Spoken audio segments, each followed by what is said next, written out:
Poster देखे जा रहे हैं मिसिंग के, तो वो लोग कैसे गायब हो गए? वो मिसिंग ऐसे हो गए हैं, आपने देखा होगा कि जितनी ट्रालियां गांव जाती हैं आधी ट्रालियों के एक्सीडेंट भी हो रहे हैं। अब आप सोचने वाली बात है कि वो एक्सीडेंट कैसे हो गए, सारे किसानों परिवारों की क्यों हो रहे हैं। अभी भी पटियाला में एक ट्राली पलट गई जिसमें 4 किसान थे, वहाँ सिंधु बॉर्डर से वापसी जा रहे थे। आप ये चीज़ सोचो ना कि ये ट्रालियाँ किसानों की क्यों पलटी जा रही हैं, ये क्या षड्यंत्र का हिस्सा है या ये इत्तेफाक है, ये क्या है, इस चीज़ को समझने की ज़रूरत है। और आज जितने सारे मिसिंग हैं जो वो लोग 26 जनवरी के बाद से आधे से ज़्यादा, तो उसके अंदर आपको पता होगा वहाँ बैठे थाने के अंदर जो मनदीप पुनिया थाने में उठा के लेके गए थे, उसने पूरी कवर करके बताई थी, अपने पैर के ऊपर वो लड़का लिख के लेके आया था सारे उन किसानों के नाम जिनको 26 जनवरी के बाद सरकार ने उठा करके थाने में बंद कर रखा है।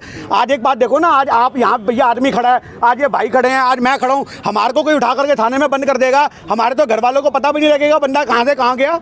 आप ये चीज़ समझो ना, आज यही चीज़ है कि आज बहुत सारे किसान जो मिसिंग या पोस्टर देख रहे हो, इनको कहीं ना कहीं थाने में बंद किया गया है। इन्हें कहीं ना कहीं कुछ इनके हादसे भी हो सकते हैं, कोई बड़ी बात नहीं है। आप देख रहे हो सिरसा साहब लगातार लगे हुए हैं, मनिंदर सिंह सिरसा जी लगातार लगे हुए हैं ऐसे लोगों को बाहर निकालने के लिए जिनको ज़बरदस्ती उठा करके पुलिस ने आलतू फालतू के एक्ट लगा करके, फालतू के उनके ऊपर धाराएं लगा करके बंद किया गया है। अभी आपको पता होगा कितने सारे भाइयों को उन्होंने आज़ाद कराया, बाहर निकलवाया है। तो आज यही बात है कि बहुत सारे लोगों को, वकीलों को सामने आना चाहिए। आज जो वकील किसानों के समर्थन की बात करते हैं, आज यहाँ पर भी हाई कोर्ट के वकील, सुप्रीम कोर्ट के वकील घूमते हैं, बहुत बाइट देते हैं अपनी मीडिया में। उनसे भी मेरा सवाल है, आपने क्या करा जिन किसानों को बंद किया गया? आप भी तो लाइमलाइट देख रहे हो कि चलो मीडिया हो तो यहाँ पहुँच जाओ।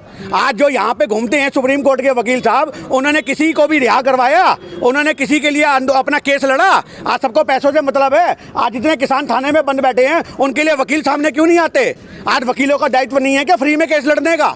आप ये बात बताओ। आज सारे वकील जो यहाँ पे घूमते फिरते हैं काले काले कोट पहन करके, हम किसानों के साथ हैं, आप मीडिया वालों को बोलते हैं, बड़ा बड़ा मोदी का विरोध करते हैं, लंबा लंबा भाषण देते हैं, उन लोगों को शर्म से डूब के मर जाना चाहिए। तुमने किसानों के लिए क्या किया? जिन किसानों को उठा करके थाने में बंद किया गया उनको क्यों नहीं रिहा करवाते? तुम तो सुप्रीम कोर्ट के, हाई कोर्ट के वकील हो, तुम्हारे पास इतनी पावर नहीं है क्या कि तुम उनको रिहा कर सको? आए दिन संसद के बाहर, आए दिन पार्लियामेंट के बाहर, आए दिन जंतर मंतर के बाहर काले काले कोट पहन के हजारों वकील वहाँ पे प्रोटेस्ट करते हैं और वहाँ पे कहते हैं हम किसानों के साथ हैं। कैसे साथ हो जब तुम एक आदमी को रिहा नहीं करवा पा रहे? तुम लगाओ ना वहाँ पे पूरी अपनी पावर और वहाँ से थाने से उनकी जमानतें कराओ। जमानत करने के लिए इतने लोग खड़े, हम चलेंगे जमानत देने के लिए। आप बाहर तो निकालो, केस तो तैयार करो उनका। आप FIR जाके पता करो कौन सी धाराओं के तहत करी गई है किसानों के तहत। कोई नहीं कर रहा। यहाँ सब बॉर्डरों पे अपनी लाइमलाइट लूटने आ रहे बड़े बड़े बंदे, सारे के सारे बड़े बड़े बंदे मीडिया कवरेज के लिए आ रहे हैं कि हाँ जी हमें मीडिया कवरेज हो जाएगी, हम पॉपुलर हो जाएंगे, हमारे पास केस आ जाएंगे। अरे आप उनसे पूछो भाई साहब आपने क्या किया? अगर आज मैं अध्यापक हूँ, आप मेरे से पूछोगे भाई तू अध्यापक है, तूने किसी को आज तक गरीब पढ़ा अच्छे को फ्री पढ़ाया है, तो मैं आपके आगे 50 बंदों की लिस्ट तैयार कर दूंगा। भाई जो मेरे औकात है मैं वही तो कर सकता हूँ। आज जो मेरी औकात है, आज तुम्हारे पास सुप्रीम कोर्ट की पावर है, हाई कोर्ट की पावर है, तुम वकील हो, तुमने कितने किसानों को यहाँ पे रिहा कराया अब तक? और तुम आकर के यहाँ पे बाइट देते फिरते हो। क्या करते हो तुम लोग यहाँ पर आकर के? ऐसे लोगों से सवाल होना चाहिए कि वरना मत आओ आंदोलन में, ये बाइट दे करके अपनी पॉपुलैरिटी मत करो। और काम हमेशा याद रखना, इतिहास हमेशा करने वालों का लिखा रहता है, बोलने वालों को कोई याद नहीं रखता। हमारे ऐसे आदमी जो है ना बोल रहे हैं, आज मैं भी बोल रहा हूँ, आज आंदोलन खत्म, हम खत्म, हमें कौन जान रहा है? पर अगर मेरा ग्राउंड पे काम होगा तो मैं आंदोलन के बाद भी जिंदा रहूंगा। आप मेरी बात को समझो। तो ग्राउंड पे काम करने की जरूरत है, लोगों को ग्राउंड पे काम करने की जरूरत है। आज उन वकीलों को आप पकड़ो, हम नाम नहीं लेंगे पर आपको पता हम किसकी तरफ इशारा कर रहे हैं। आप उन्हें पकड़ो कि भाई साहब इतने वकील ये मिसिंग हो रखे हैं, इनके लिए आपने क्या करा है? आप ये बताओ। आज मोदी का विरोध तो पूरा हिंदुस्तान कर रहा है। आज मोदी तो सूरत बन चुका है। आज सूरत पे हम थूकेंगे तो थूक तो हमारे भी गिरेगी। मोदी विरोध करके, योगी विरोध करके हम क्या कर लेंगे? हमारी मोदी सुन रहा है, हमारी योगी सुन रहा है। हमारी तो सोशल मीडिया पे थोड़ी सी बाइट चली, 5-7 हज़ार व्यू है, खत्म हो गई। हमारी बात तो किसान आंदोलन के लोग नहीं सुनते, कहते भैया तो रोज आ रहा था, क्या सुनना है, रोज वही बातें करता है। आज सही मायने में आज जमीन पे काम करने की जरूरत है किसान आंदोलन के लिए, और वो 2 तरीके से हो सकता है। वकीलों को आगे आकर के सबको रिहा करवाना चाहिए, जो मिसिंग है उनकी पूछताछ करनी चाहिए थाने में जाकर के, और जो किसान शहीद हुए हैं उनके घरों में जाकर के आपको कवर करना चाहिए और कवर करके उनके घर के हालात दिखाओ। जब एक बाबा के ढाबे जैसे 80 साल के बुड्ढे के आंसू आने से पूरा सैलाब आ सकता है, तो जिस किसान की बेटी विधवा हुई है, शहीद हुई है, जिनके परिवार, जिनके बच्चे अनाथ हुए हैं गोदी के, आज उनके आंसू क्या नहीं बुलाएंगे? मोदी की हुकूमत हिला देंगे और बहुत सारे अंधभक्त भी जाग जाएंगे इस चीज़ से कि देखो आज हमने मोदी का सपोर्ट कर करके कितने बच्चों को अनाथ कर दिया, आज मोदी का सपोर्ट करके कितने घरों को बर्बाद कर दिया। शायद तब जाकर के लोगों की अक्ल ठिकाने आएगी। जी किस तरह से देख रहे हैं, लंबा वक्त हो गया है आंदोलन को, अब किस तरह की सिचुएशन है आंदोलन की, क्योंकि सरकार तो ध्यान दे नहीं रही है। देखिए सरकार का जो ध्यान है वो इलेक्शन की तरफ है। आप देख रहे हो बंगाल की तरफ है, सोचने की बात है कि एक स्टेट के इलेक्शन में ये अपने अध्यक्षों से लेकर के निगम पार्षद, MP, MLA, मुख्यमंत्री, इवन खुद प्रधानमंत्री तक उतर जाते हैं। तो आज यहाँ से देखने की ज़रूरत है कि आज जब सरकारें एक राज्य को प्राथमिकता इतनी दे रही हैं, मेरी बात समझ रहे हो बात, जब एक राज्य को प्राथमिकता दे रही हैं तो वो सरकारें किस लेवल की होंगी, आज उनका लेवल क्या होगा। और आप जो आंदोलन की बात कर रहे हैं, आंदोलन तो अपनी तरीके से जोड़ पकड़ के बैठा ही हुआ है, ऐसा कुछ नहीं है, बुजुर्गों की कोई कमी नहीं, कोई टेंट नहीं उखड़े। इवन अब तो आपने देखा होगा आज सवेरे राकेश टिकैत जी ने लाइव दिखाया कि जो क्रांति गेट है वहाँ पे बल्लियों के फट्टों के जो बनाए जा रहे हैं पूरे के पूरे बैठने उठने के लिए लोगों के लिए, वो क्यों बन रहे हैं? वो इसलिए बन रहे हैं कि आंदोलन लंबा चलेगा, अभी ये सर्दी तक भी चलेगा, उसकी अगली गर्मी भी हो सकती है, कोई बड़ी बात नहीं है। और आज जहाँ जहाँ पे किसान आंदोलन ने जोर पकड़ा है,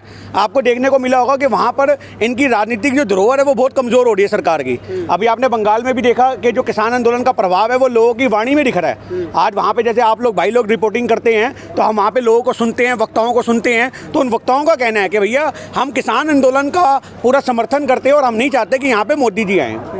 गुरनाम चढ़ूनी ने भी कहा है कि संसद का घेराव करेंगे। क्या अब आगे जिस तरह से 26 जनवरी का एक बड़ा आप लोगों ने आंदोलन पर एक परेड निकाली थी, उस तरह से फिर कोई तैयारी है? देखिए, हाँ चंदूनी साहब ने बोला है तो आपको पता है सिर्फ किसान मोर्चा कोई अकेला तो है नहीं, आज 40 दल हैं उसके अंदर, तो वो बैठ करके डिस्कस करेंगे भाई संसद का घेराव करना है, पार्लियामेंट में हाजिरी लगानी है या वहाँ जाके धरना देना है। हमें तो जो आदेश मिलेगा हम लोग पहुंच जाएंगे भाई, हम लोग तो एक कड़ी हैं छोटी सी।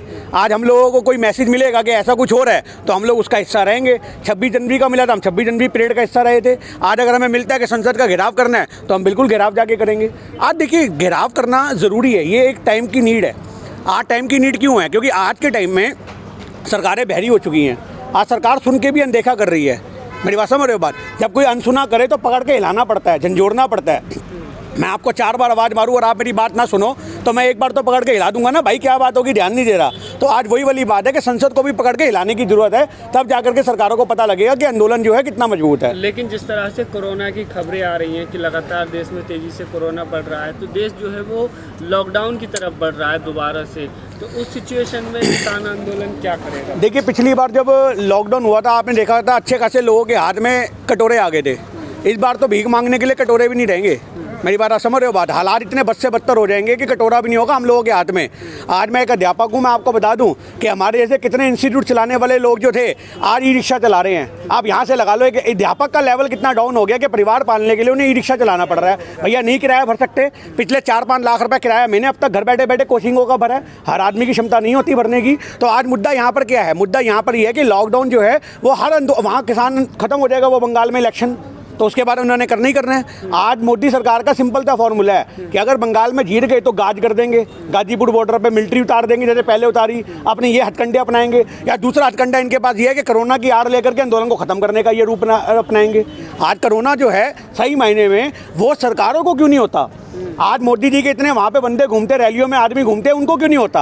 आज 4 महीने से यहाँ किसान बैठा है, कोई मुंह ढक के भी नहीं बैठता, किसी किसान को क्यों नहीं हुआ? आज कोरोना वहीं क्यों होता है जहाँ सरकार चाहती है। तो ये भी एक बहुत बड़ा घोटाला है कोरोना की आड़ में, आपको समझने की ज़रूरत है। आज इतने करोड़ों अरबों रुपये मोदी जी ने PM केयर फंड में अपने हड़पे, अब ये दोबारा लॉकडाउन करके फिर हड़पेंगे। इनको हड़पने का कोई ना कोई तो फॉर्मूला चाहिए ना कि जनता की जेब से पैसा कैसे निकाला जाए। तो कोरोना कुछ नहीं है, ये 10% है मात्र, और उस 10% को ऐसे पेश किया गया है कि हर घर के बाहर कोरोना कटोरा लेके बैठा है, भाई साहब मुझे अंदर कब बुलाओगे? तो ये चीज़ समझने की जरूरत है। लॉकडाउन लगता है तो आप लोग क्या करेंगे, जाएंगे या फिर? क्यों जाएंगे जी, बिल्कुल जाएंगे नहीं, बिल्कुल नहीं जाएंगे। सरकार को चेतावनी है इस चीज़ की, सरकार को ये समझने की जरूरत है। सरकार को खुले जवाब देंगे कि तुम्हारे वक्त कोरोना कहाँ गया था जब तुम इलेक्शन करते हो, तुम रैलियां करते हो। भाई साहब सांस नहीं आता, चिपक चिपक के रैलियां हो रही होती है इनकी, आप जाकर देखो। पेट से पेट टकरा रहे होते हैं, पीठ से पीठ टकरा रही होती है। आप बंगाल में जाके तो देखो, कल JP नड्डा जी जिस ट्रक में सवार थे उस ट्रक में कम से कम 50 आदमी थे, सांस नहीं आ रहा था बंदों को, वहाँ पे हा हा करके सांस लेना पड़ रहा था। उनको कोरोना नहीं होता। आज किसानों को ही कोरोना होगा क्या? भैया किसान अपनी ज़मीन के लिए बैठा और बैठा रहेगा। आज कोरोना की आड़ में ये ज़मीनें हड़पने का प्रावधान सरकार ना चलाए। सरकार को इस चीज़ से संज्ञान लेना चाहिए कि पहले भी तुमने कोरोना की आड़ में लॉकडाउन करके पूरा देश तबाह कर दिया और अब दोबारा तबाही की कगार पे बच्चे कुछ लोगों को मत खड़ा करो। आज जितने मिडिल क्लास लोग थे ना वो गरीबी रेखा के नीचे आ चुके हैं। आज आधो के बाद रोटी खाने को नहीं है अभी तक, पहले वो समझ नहीं पाए हैं, रीढ़ की हड्डी तोड़ दी इन लोगों ने लोगों की। अब मुश्किल से वो बैसाखियाँ लेके चलना शुरू हुए हैं और अब ये दोबारा उनको बिल्कुल ज़मीन पे बैठा देंगे। तो ये चीज़ सोचने की ज़रूरत है। कोरोना कुछ नहीं है, कोरोना की आड़ में सरकार खेल ना खेले।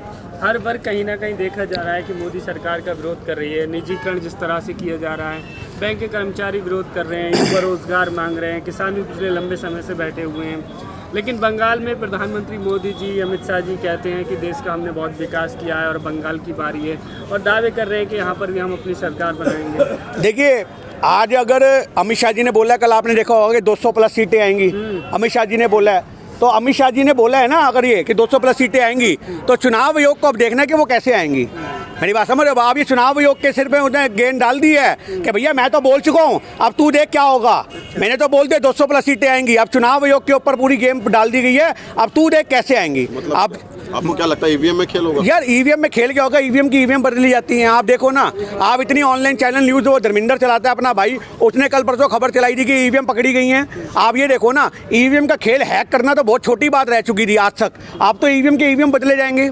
आप इस चीज़ को समझो। आज सरकारें जो कह रही हैं कि हम लॉकडाउन के आड़े लेंगी, आज ये लॉकडाउन आप कर दें इलेक्शन के वक्त ही कर दें। हम इलेक्शन नहीं कर रहे भाई, मना कर देना, हम इलेक्शन ही नहीं करेंगे लॉकडाउन की वजह से। कोरोना है, आज कोरोना में इलेक्शन हो सकते हैं, तो कोरोना में आंदोलन क्यों नहीं हो सकते? बिल्कुल होंगे।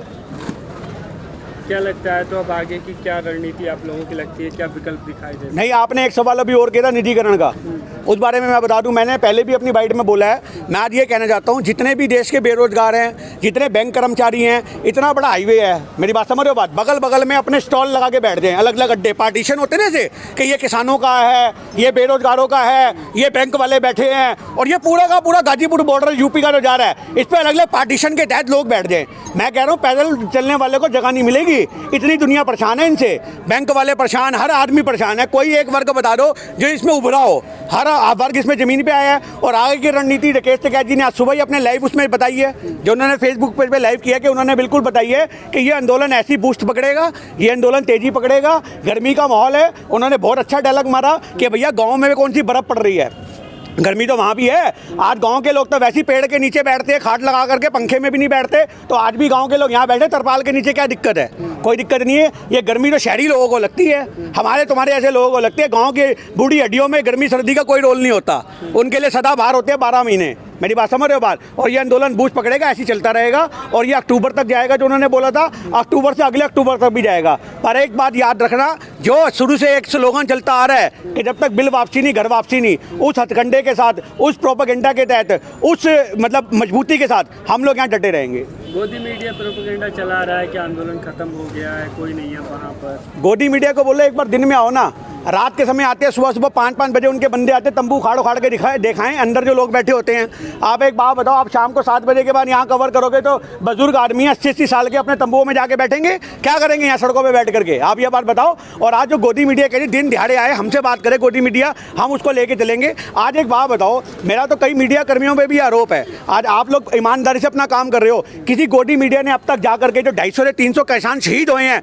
किसी के घर जा करके दिखाया लाइव टेलीकास्ट करके कि किसी की बहन बेटी विधवा हुई है, किसी के बच्चे बेरोजगार हुए हैं? क्यों नहीं दिखाया? आज सोशल मीडिया जो भाई लोग हैं, आज मेरे अभी उनसे भी बात चल रही है मेरी, उनको मैं लेके जाऊंगा। सारे किसान जो शहीद हुए हैं उनकी पूरी लिस्ट तैयार करके उनके घर जाएंगे, उनके घर जाके उनके परिवारों से मिलेंगे। क्योंकि आज आपको एक बात बता दूं, आपने देखा होगा बाबा का ढाबा देखा था आपने, उसके 2 आंसू गिरे तो पूरी दिल्ली उछल गई थी। आज अगर आज किसानों की जिनकी बेटियां शहीद विधवा हुई हैं, आज जिनके बच्चे अनाथ हुए हैं, आज जब उनके घर के हालात दिखाओगे तो उससे ज़्यादा आंदोलन को बूस्ट करने का और कुछ नहीं हो सकता। आज आंदोलन मजबूती पकड़ेगा अगर आप लोग जा करके वहाँ पे उनके घरों के हालात दिखाओगे, उनकी बेटियों के हालात दिखाओगे, उनके बाप के हालात दिखाओगे। 80 साल का आदमी जो अपने कंधे के ऊपर 30 साल के 40 साल के जवान आदमी की लाश लेकर के गया शमशान तक, उस बुढ़े बाप को आप दिखाओगे, तब आंदोलन बूस्ट पकड़ेगा। आज आंदोलन को बूस्ट पकड़ने के लिए आप लोगों को जितने भी किसान शहीद हुए हैं, बारी बारी उनके घरों में जाकर के उनके हालातों को दिखाना चाहिए, उनके बच्चों से मिलना चाहिए, उनके लोगों से बात करनी चाहिए, तब आंदोलन मजबूती पकड़ेगा। आगे की रणनीति हमारी पर्सनल, मेरी